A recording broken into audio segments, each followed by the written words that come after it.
moment we met, I could tell. Hi guys, so I am back with another video today, and today I just kind of wanted to sit down and talk to you guys about mental health. If you guys don't know, I talk about this a lot in my vlogs, but I am seeing a therapist, and I have been seeing my therapist for almost a year now. So we started last June of 2019, so it'll be a year. And you know, I've done sporadic talks in my vlogs, but I haven't done an actual sit down and talk about kind of how I found my therapist, why I started going to therapy, everything like that. I've talked about, you know, kind of my anxiety, a little bit of depression that I was having, but I haven't actually like dove into, you know, everything about my sessions and why I go to therapy in the first place. So when I started college, I kind of felt a little bit like depressive waves going, like I was kind of sleeping a lot and taking naps in the middle of the day, and that just kind of wasn't me, because in high school and middle school I was always active. I was always in dance, and I, you know, played basketball in middle school, and I was always very, very active. So when I got to college and I kind of felt like, you know, a decline in my energy, a decline in kind of what I'm used to, it didn't worry me at first, and then it kind of started to affect my relationships, and not like, you know, relationships with men, but relationships like friendships. So, you know, it was something that for the first 2 years of college that, you know, really kind of affected me, and I was, you know, drinking a little bit more, partying a little bit more, and so then those that aspect of that combined with you know, not being 100% all the way there mentally, really just took me into a different kind of like a different sense of myself, I guess you could say. I've always had an overactive mind. I've always been kind of a worrier and overthinker. That's just always been how I am, and I think that kind of attributes to being a Libra. I think that attributes to some aspects that I get from my mom. You know, there's just certain things about my mind that I've just always been an overthinker. I've always been a little bit of a worrier. But when I got to college, it kind of just you know, got further into that anxiety mindset, and I just really didn't know how to handle it. So yeah, the first 2 years I was, you know, partying and drinking a lot, and, you know, just being hungover every single day, and it just kind of wasn't like my favorite attribute about myself. So I remember I think it was like 2016, which was like my junior year of college. I was very I got into the depressive state. So I would stay home all the time. I wouldn't go out. I wouldn't do anything. I remember for the whole summer all I did was go to work and come home, go to work and come home, and I did nothing else. It was the saddest I've ever been. Like, even my friend who lived across the street, he would have a lot of get-togethers, and, you know, you would think that, you know, just go across the street, but I didn't even want to get dressed. Like, that's how bad it was, that I wasn't even in the mood to get dressed. I didn't want to do any of that. So it just kind of became that, to where it was like I was not 100% happy, I guess you could say, and I didn't even want to get out of bed most days.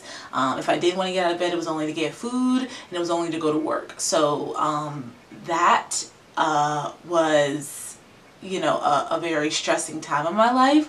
And then moving on to my senior year, I actually moved very far off away from campus, because I was living off campus for sophomore and junior year, but like right across the street from campus. Like, I wasn't living in the dorms, but I was living like right across the street, so it was like walking distance, everything like that. But my senior year, I decided to move far off of campus, like 30-40 minutes away from my school. It was closer to my job at the time, and I think I was working more more than I was actually having classes on campus. So it was like perfect for me. I wanted to live alone. I wanted to kind of be isolated, and yeah, so I ended up moving, but that didn't, you know, kind of dissipate it didn't dissipate my depression. So, you know, I started to go to the counseling services at my school, and seeing a person one-on-one, you can only see a person 10 times in each year, not even each semester, it was each year. So 2016, so from the winter semester to the fall semester, that 2016, you can only see a person 10 times, you know. And so the person that I had saw, she said, you know, why don't you try group therapy? So I ended up trying group, and you know, I loved my group. My group was amazing. You know, it was very nice to kind of come every single week, talk, you know, be heard, hear other people, see other people go through struggles with you.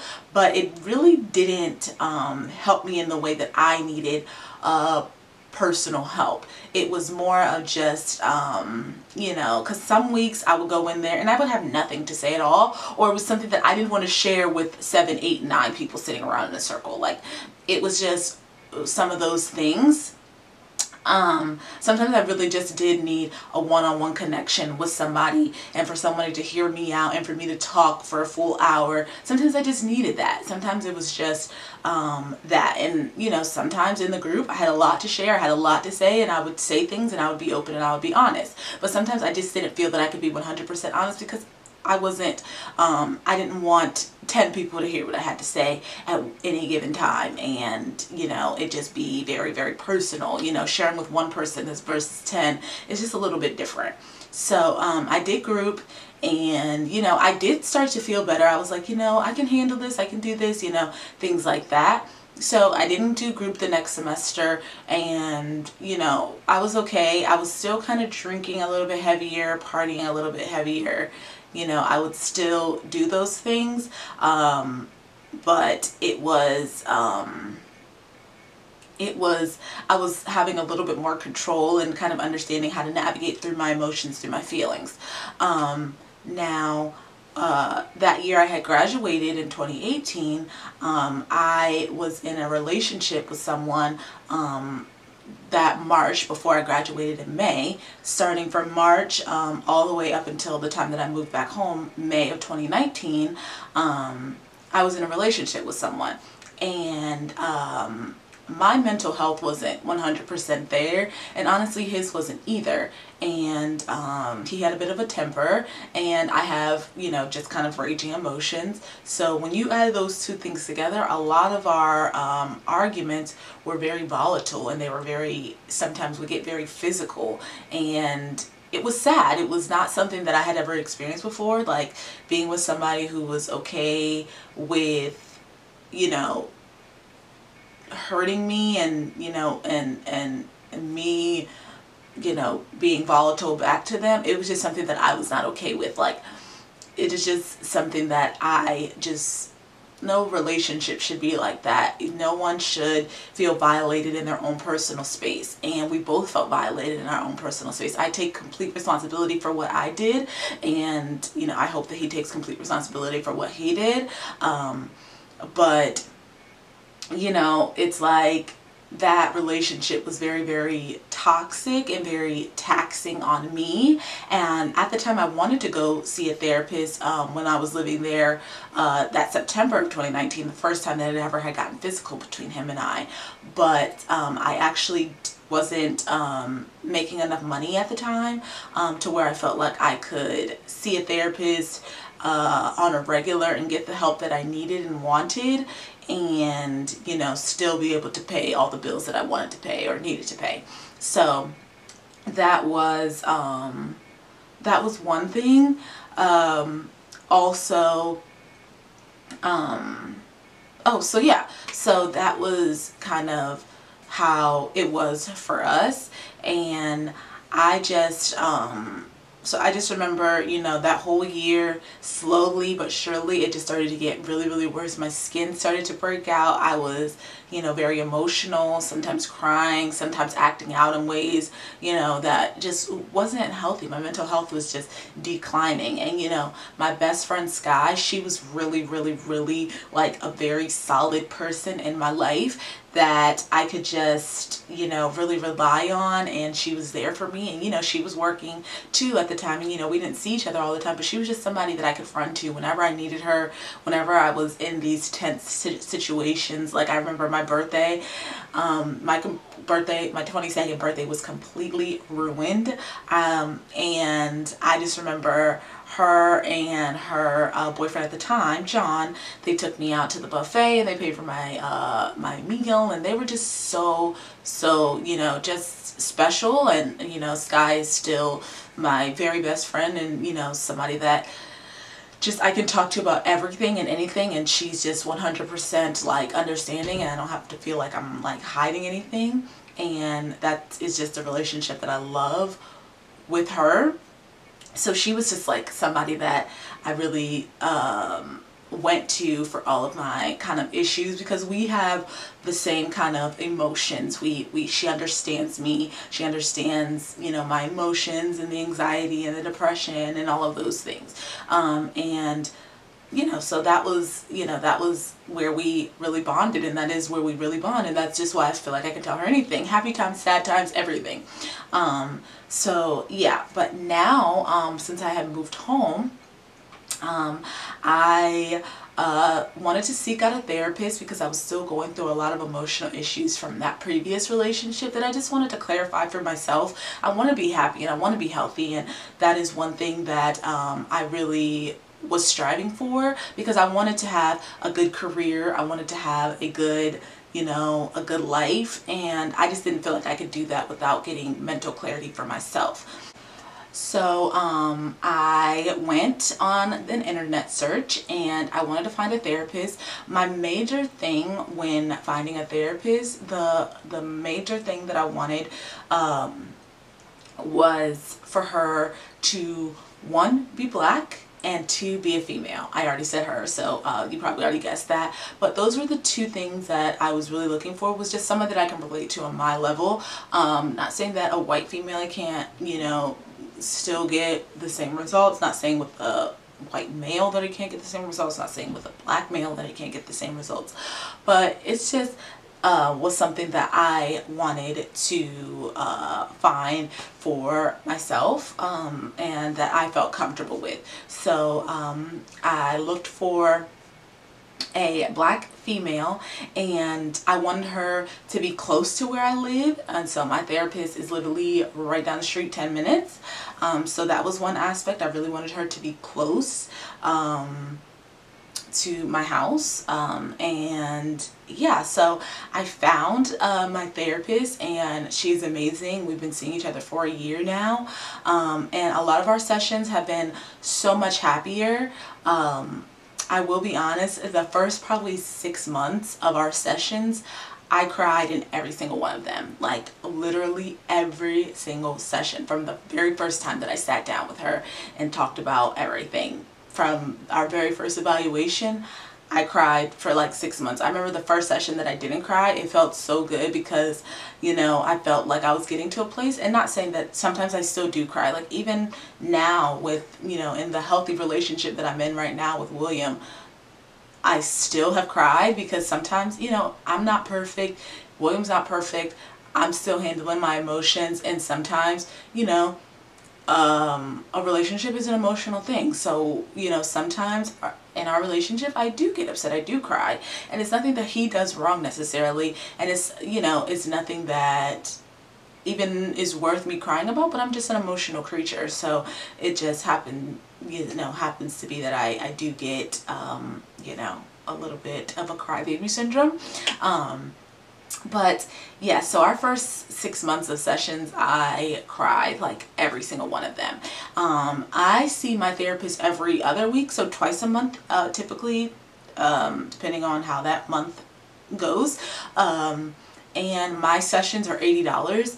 So that is typically why I don't go every single week, because $80 is kind of a lot. My insurance does not cover her, and the reason why I didn't want to just find a therapist within my insurance network was because I wanted to make sure that I was specifically getting what I wanted and needed out of a therapist. You know, it's not like going to an OBGYN, like trying to find somebody, you know, it's you know, this is something that I really wanted to have go my way. So yeah, I have thought about lessening our sessions every month, once a month, but you know, with being in quarantine, and then now I'm starting my new job and everything like that, I think still seeing her twice a month is perfect for me.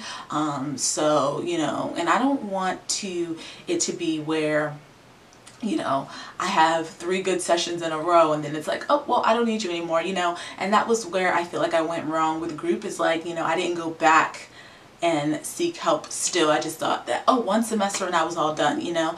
It is a thing of, you have to keep trying and keep going and keep attacking what the real issues are and what, you know, everything is. And one thing that I can say is that I just feel so much happier, I feel so much healthier, and I really feel like I'm attacking the root of some of the issues that I was having, and it feels amazing. And you know, my therapist, she kind of jokes around with me all the time, and she's like, do you feel triggered by a happy life? Do you feel triggered by a happy relationship, by a healthy relationship? You know, and sometimes I can say that I might feel a little bit triggered because I'm not 100% used to this. I'm not used to, you know, my boyfriend, you know, it's just normal. I'm not used to the normalcy. A lot of my life has not been so normal. So yeah, but one thing that I will say before I close out this video is that when you do seek out a therapist and you do start going to therapy, the one thing that I can only recommend, but I really highly suggest, is to be 100% honest. And I'm not talking about being 100% honest with your therapist. I'm talking about being 100% honest with yourself, and really attacking what is the real issue. For me, I had to look at a lot of myself. The relationship that I was in last year, I definitely felt like I was a huge problem because someone was telling me that I was a huge problem. And you know, yeah, I will admit that I had my own set of issues, but I'm not a bad person. I'm not, you know, a horrible individual to where this person made me seem. So I just think that, you know, with everything, you just have to be honest with yourself. You have to, you know your faults, but also know that you're not a bad person. Also know that you want to be healthy, you want to be happy, you want to live a normal lifestyle, you want to, you know, have normal relationships and happy relationships, and be, you know, very kind to yourself. And you know, that was one thing is that me and my therapist always talked about, was being kind to yourself, because you know, it's like, oh, why not? Why beat yourself up? And so that is one thing that we still strive for. And I just love the work that I'm doing with her, and I will continue doing it with her. And yeah, so I just wanted to come on here and kind of talk a little bit about you know, just mental health, and you know, how it has affected my life and how it's still affecting my life, and how, you know, I'm going forward with it. So yeah, I really just wanted to bring up your support system. The first thing that I did when I was in when I got in a relationship with William, and I could see that it was getting a little bit more serious, was told him that I'm seeing a therapist. You know, that was the first thing off the bat, is that, you know, he knew that I had a bit of anxiety. He could see that because we worked together. But you know, he never really knew about the depression part.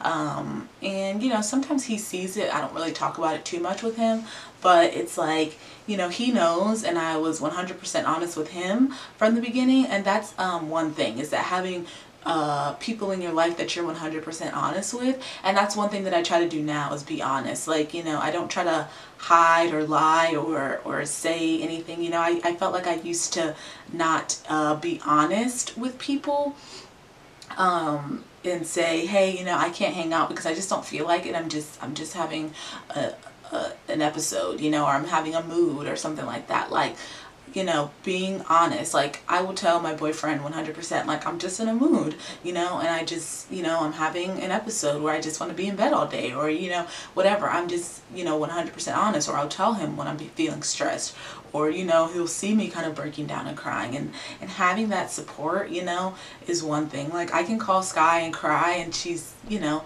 and, you know, she'll tell me, don't cry, but, you know, she knows why, and she understands me. And so that's just one thing that I really appreciate and respect about, you know, those two relationships that I have, is that I can be 100% honest, and they know me, and they know, you know, my lifestyle and how, you know, I'm working towards it, but that I also, you know, am not perfect, and that I'm human, and that I'm going to have, you know, my issues.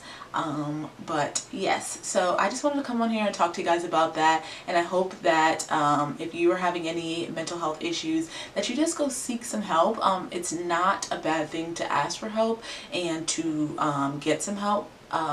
You know, it's not a bad thing at all. And, you know, I used to not want to talk about it with anyone, but I am completely open and honest about it with anyone, with everyone. When it comes up in conversation, I will say it. I have a therapist, and it's totally fine. It's not saying that it's normal, but it should be.